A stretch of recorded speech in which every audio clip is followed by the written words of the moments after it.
Come ride the little train that is rolling down the tracks to the junction. Forget about your cares, it is time to relax at the junction. Lots of curves, you bet, and even more when you get to the junction. Petticoat Junction. There's a little hotel called the Shady Rest at the junction. Petticoat Junction. It is run by Kate. Come and be her guest at the junction. Petticoat Junction. And that's Uncle Joe. He's a moving kind of slow at the junction. Petticoat Junction.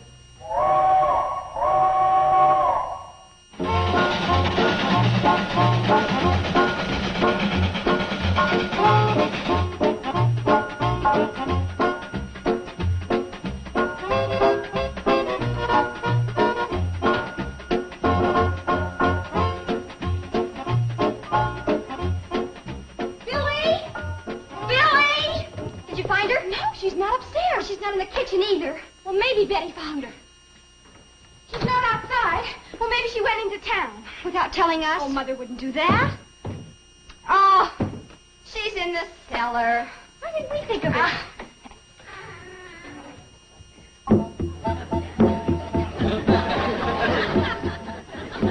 All right.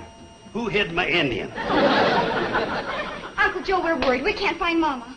Now you know how I feel when you hide my Indian. Uncle Joe, this is serious. I don't know where we've looked all over the house. All right. Stop chattering like a nest full of baby blue jays. Your ma went to town. She left a note. What does it say? Nothing, just that she went to town. But I'm worried. Me too. So am I. What about? Well, Mom didn't sleep a wink last night. We heard her walking the floor all night long. And she didn't eat a bite of breakfast. I'll bet she's still worried about the train, Uncle Joe. Afraid the railroad's going to scrap it. Relax. I took care of that railroad man. He wouldn't dare scrap the Hooterville Cannonball. Has anyone heard the train this morning? No, I haven't. I haven't either. Then Mother must still be at the track waiting. Come on, let's go.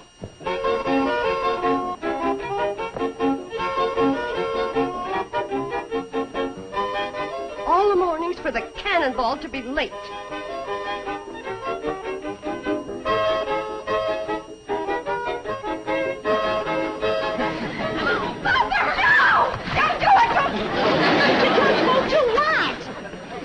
For the Cannonball. It's 2 hours late. Mother, do you think the railroad has scrapped it? Of course not. There's nothing to worry about. Then why were you awake all night? I was reading. Walking the floor? If I read in bed, I fall asleep. Mother, you're worried about the train. Oh, I am not. Well, you didn't eat a bite of breakfast. Of course I did. I had coffee and buttered train. Toast.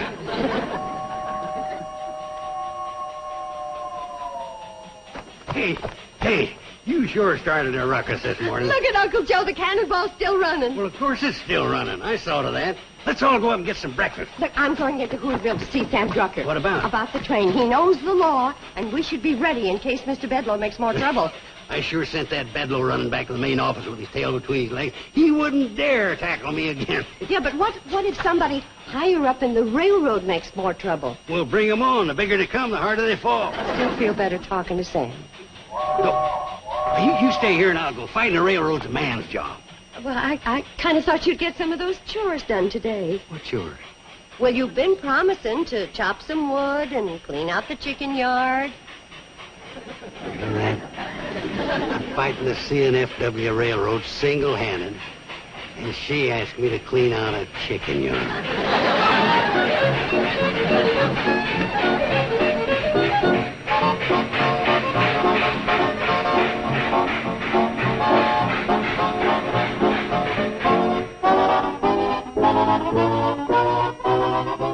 Bedloe, you had a job to do, and you didn't do it. But, Mr. Curtis... What do those rules do to you back there? You used to be the best hatchet man this railroad ever had. Now look at you. You couldn't chop your way through a watercress sandwich. Mr. Curtis... Don't just stand there. Start lying. Yes, sir. Well, Chief, I saved this line at least $150,000. If we junked the Hooterville Cannonball, those people were going to sue us for damages. Let them sue. Why do you think we're overpaying our lawyers? Gentlemen, I tell you the Hooterville Cannonball is through. But it's such a quaint little The train. CNFW doesn't have room for quaint little trains. Now, if we hook up the main line from Hooterville, extend the branch from Pixley to our existing track, we can cut 30 minutes from the schedule of the Fenton City Flyer. 30 valuable minutes. And that means money in the bank for the CNFW. But, Chief, you can't send the flyer through that valley. There are too many curves. We'll straighten them. And the trestle that connects with the branch line is absolutely ruined. The others are too narrow and old. We'll build new ones out of concrete and steel. But the right-of-way is full of hills. We'll level them. And swamps. We'll fill up the swamps with the hills. Gentlemen, we'll send our diesels through there so fast, those Hooterville hicks will think they're living on a launching pad. I will have a full report to you by the end of the week. I am going into that valley incognito and make a personal survey. But Mr. Incognito, Mr. Bedloe. You see, that's where you made your mistake. You told them who you were, and they ganged up on you. Miss Hammond, I want you to have my helicopter and wrinkle me a suit. Have them both on the roof in 20 minutes.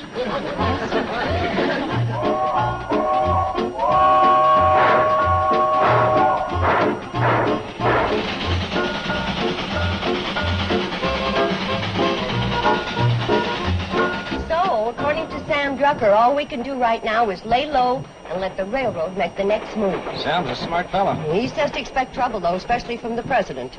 Remember how mean Mr. Bedloe was? Honorest man I ever met. Well, from what Sam's heard, the president of this railroad makes Mr. Bedloe look like a Sunday school teacher. Floyd, look. It's a heliocopter. Yeah. What do you suppose that whirly-bug's doing around here? Put me down outside Hooterville. According to the map, I flew right over it, but I didn't see a thing. I just passed the train, so put me down in front of it and I'll flag a ride. Roger.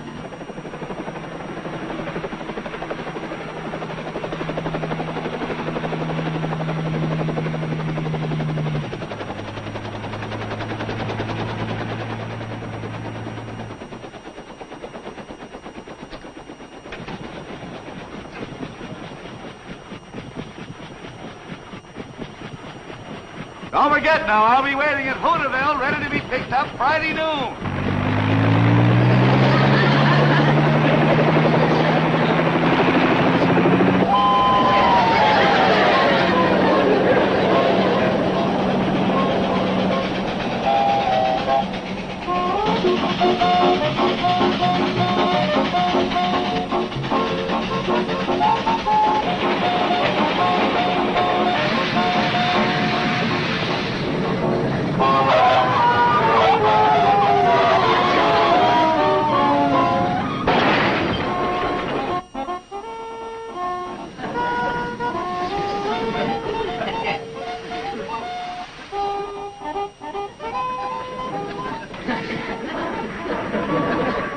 Like a hobo. Yeah, and he had the nerve to stop the train. Go easy on you. Listen, Kate, it's bad enough for a hobo to hook a ride on the outside, but he'd come inside. Yeah, but the poor fella looks like he's on his last leg, so take it easy, huh? Okay. Hi there. Hello? My name is Kate Bradley. I run the Shady Rest Hotel up the tracks away. And this is Mr. Smoot. Hello, Smoot? It's Mr. Smoot. How far are you figuring on going? End of the line. How much do I owe you?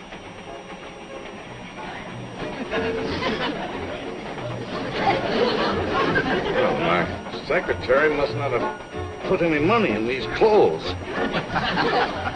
I've got money. Sure you have. Sure you have.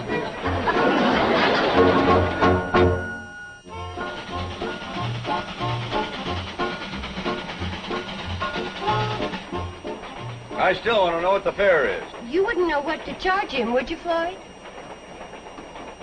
No, I wouldn't.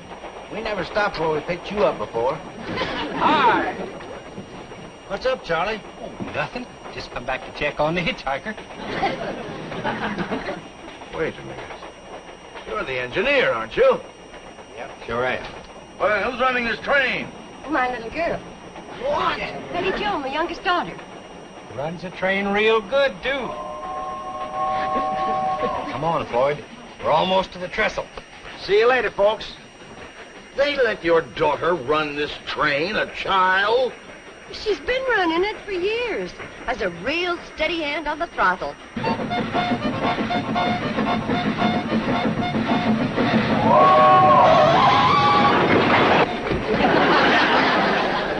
Her braking could stand improvement. What are we stopping here for?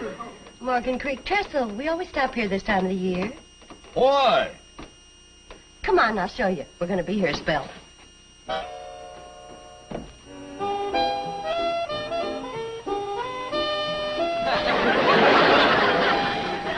I'm all baited up and ready to go. Dump it in. Fish ain't likely to climb up here begging for it. Right, both of you. I think I got me a nibble. Nope, the worm was just stretching. Oh, no. You mean to tell me you stopped this train just to go fishing? We ain't no hurry. Well, I am. Let's get this iron rolling. You sure give good orders for a hobo. A hobo? I am Norman P. Curtis, presently a hobo. Well, if you don't intend staying one, there's no shame in it. Would you like to try my pole? Oh, no, thanks. I'm not much of a fisherman. Well, you never know till you try. Go ahead. Well, all right. But I'm not very good at it. Ooh, I wouldn't say that. I think you got something already. Either that or Betty Jo's using a mighty heavy worm. Why, George, I have. I've got a fish.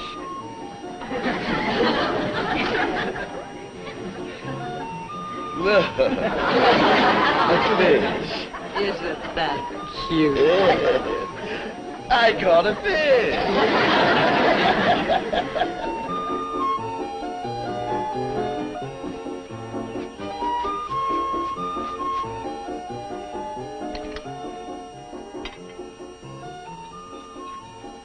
I haven't had a meal like this in years. Well, you're glomping it down. You won't need another one for years. I thought those two freeloaders could put it away if you got them backed into a corner. What do you mean, freeloaders? We give value received. All of you ride on our railroad for free. Oh, they do? Well, I'd like to hear more about that later. Yes, Kate and the girls and Uncle Joe and... Here you are, Mr. Curtis. The piece de resistance. Oh, Mrs. Bradley, I don't think I have room for anything more. Oh, you're just being modest. The way you pack it in, you could give stuff and lessons to a silo. You have room, all right. Regarde. Poisson a la Curtis. My fish. Where? Right there under that sprig of parsley.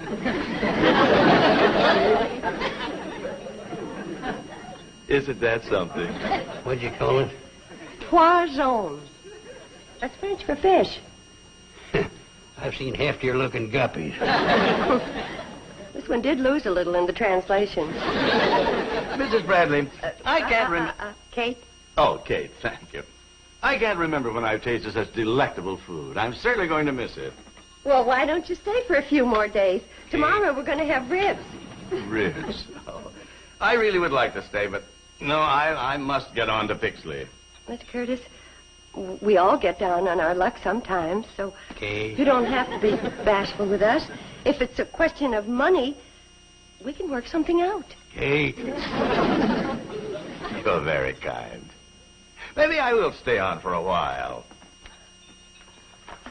Kate, could I speak to you for a minute? Well, sure. And just holler when you want dessert. We're going to have gooseberry turnovers. Gooseberry turnovers? Oh, marvelous. My own fish. Maybe I shouldn't have asked her to cook it. Maybe I should have had it mounted. Kate, why'd you have to invite him to stay? Why not? He's a very nice man. Have you seen him eat? He's got more stomachs than a camel. Poor man. Poor us, I mean.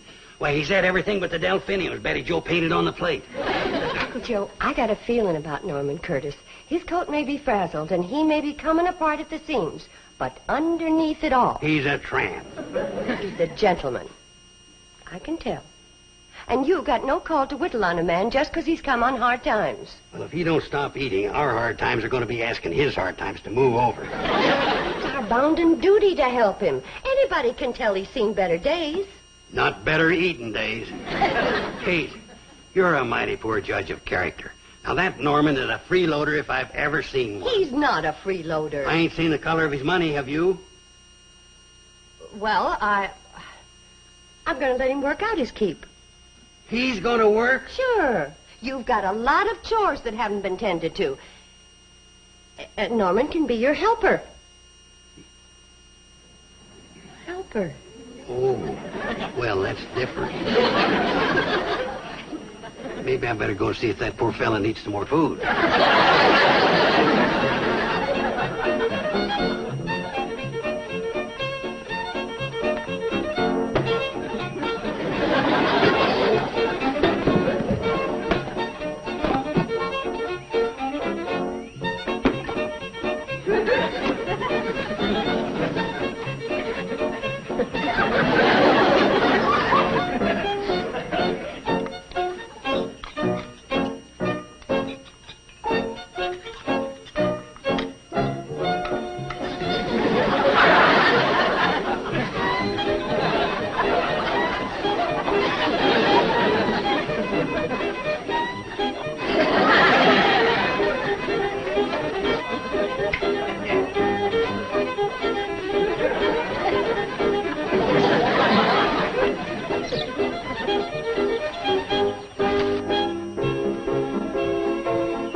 The loveliest lady I've ever known. Thank you, Mr. Curtis. Norman, please. Tell me, Norman, is that a compliment to my personality or to my cooking? Both.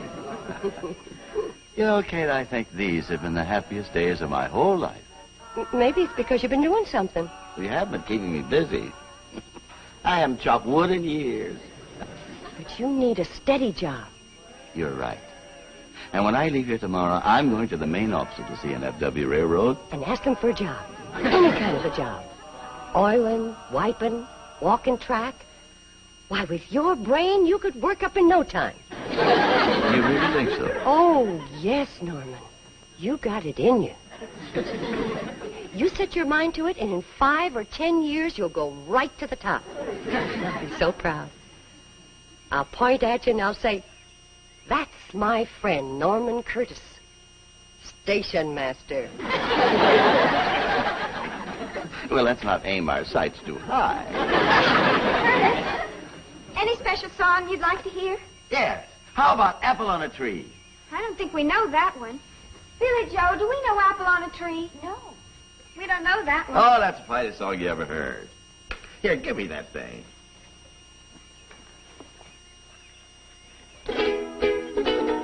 Wish I was a woolly boogie bee. Wish I was a woolly boogie bee. I was a woolly boogie bee. I'd make my home in that cherry tree. Wish I was.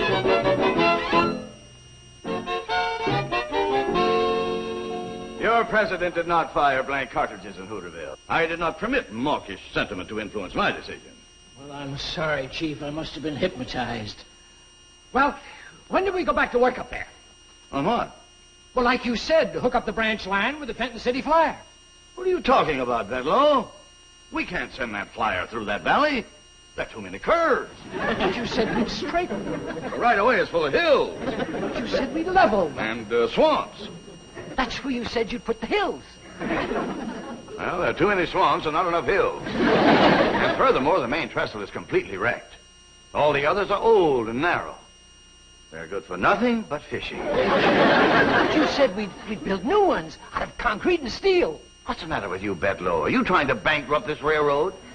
Your entire idea of modernizing that branch is unfeasible, ill-advised, and unpatriotic. My idea. Unpatriotic. Gentlemen, I am leaving immediately to try and straighten out the mess created by our ambassador of goodwill, Mr. Bedloe here.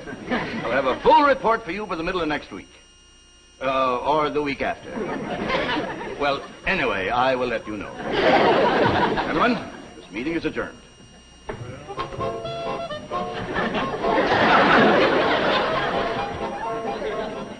Oh, Miss Hammond, dear. If you have a moment, would you please get my helicopter and my wrinkled suit?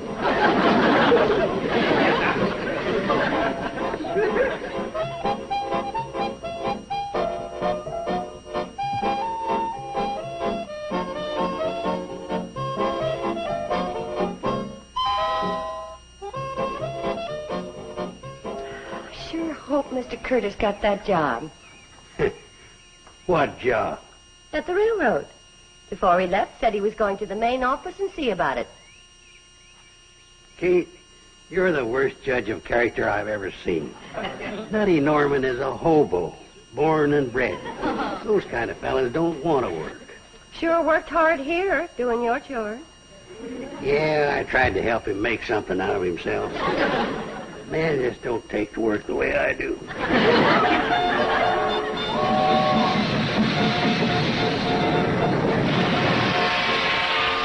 Thanks for the lift, fellas. Oh, will I see you at lunch tomorrow? You'll see us for supper tonight. The way you eat, there won't be no tomorrow.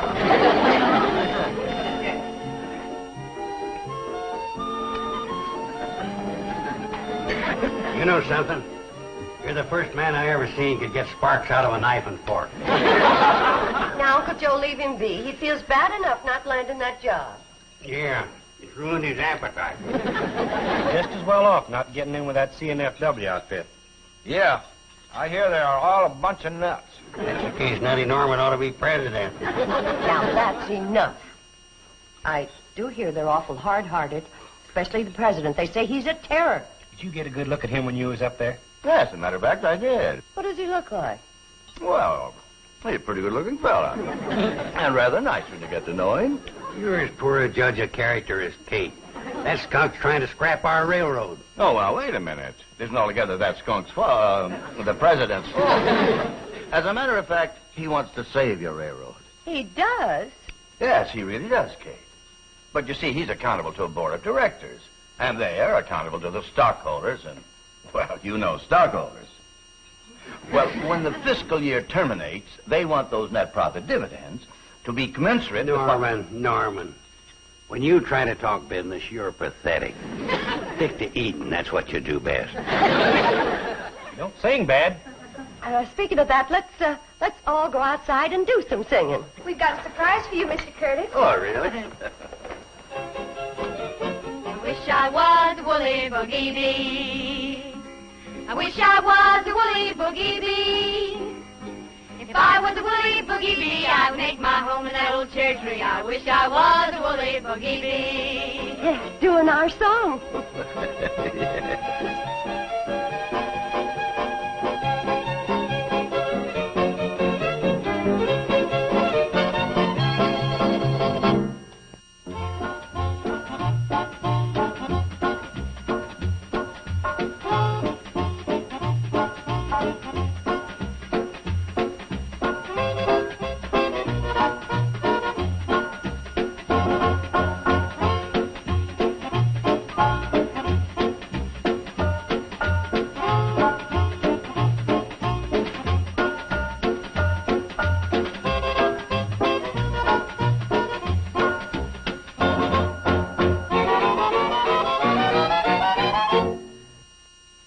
This has been a Filmways presentation.